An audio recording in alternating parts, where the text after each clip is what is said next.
revenue curve, which lets me teach you about ironing. So here's their data, and then an exercise that I did with it. So here's a bunch of these jagged lines are for different priced goods. What is the relationship between the average sales price and the probability with which it's sold? And everything is normalized relative to the value of the good measured by the average price with which a good of that type sells on eBay. Right? So that just gets everything into the same term. And the thing that's really astonishing is that across all these different categories, the shapes of the demand curves are pretty much the same. They differ a little bit, but they all have this property that they're extremely convex, that they sort of start quite slow and then they get extremely flat extremely quickly.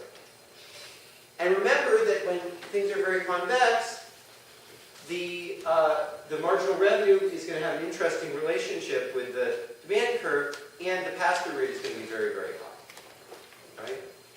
And that's exactly what we see. So what I did is I took all these things and I fit quite a cubic fit line to them. So that's the smooth line that goes through all the jagged lines.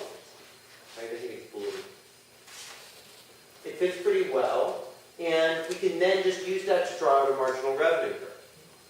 Right? So here's the marginal revenue curve corresponding to that demand curve. And the thing to notice is it goes down, it comes back up again, and then it goes down again.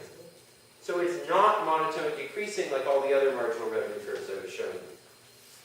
So that creates a little bit of a problem, because how do we figure out what the optimal price is then? It could be that there's multiple intersections between the constant marginal cost and the marginal revenue curve. Imagine if the marginal cost intersected here, well, it would intersect that and that. Which of those would actually correspond to the optimal choice? Well, we'd actually have to integrate the area underneath the two curves and figure out which one is, 1, 2, and 3 intersections. Which one of those is the best? Well, comparing this one to this one, all you get is the extra losses here, the area underneath marginal cost and above, so that's clearly not good. If we compare this one to this one, well, we're going to get this little area of marginal, let me just draw it on here. We're going to get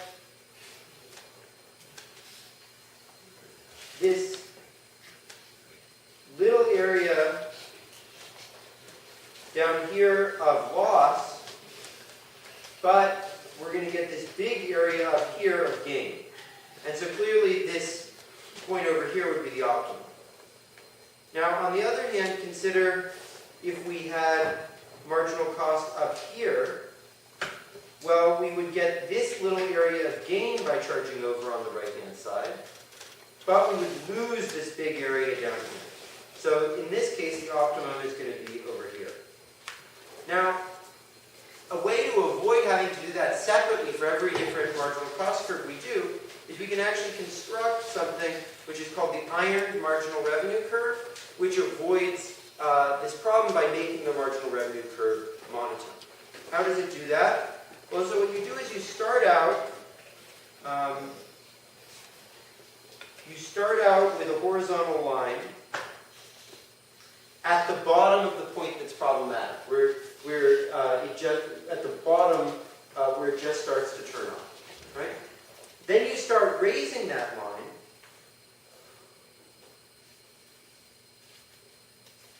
until you reach the point where the area underneath the ironing line and above the marginal cost curve and the area above the ironing line and below the marginal cost curve are equal to one another.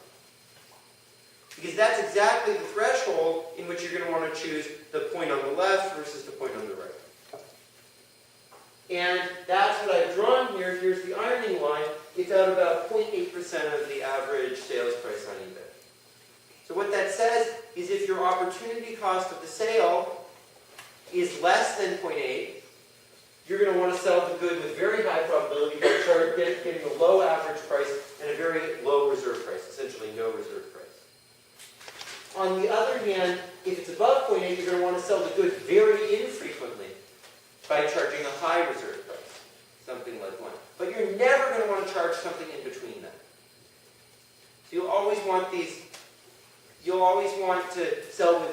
quite high probability or quite low probability, not anywhere in between.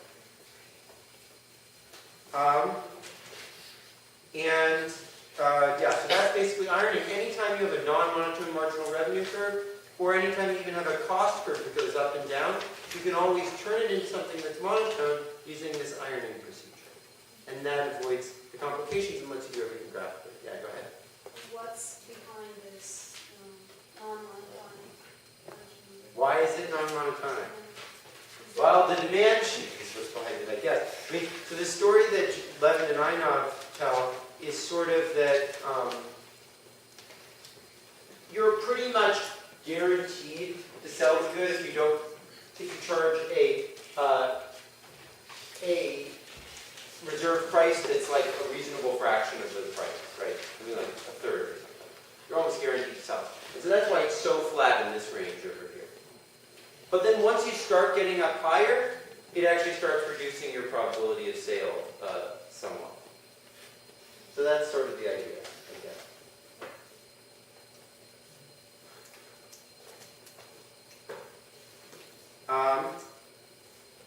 Okay, so I'll let you have a few minutes over. I'll take some questions. Yeah. Just a very quick one. Are any of these individualized for different product categories, non-monotone? It looks like the non-monotone aspect comes from trying to fit a cubic system. No. The non-monotone aspect comes from taking the marginal revenue curve. Each one of the individual curves is declining, and the cubic fit through them is also declining. But then when you take the marginal revenue curve associated with it, because it's so convex, it's non-monotone.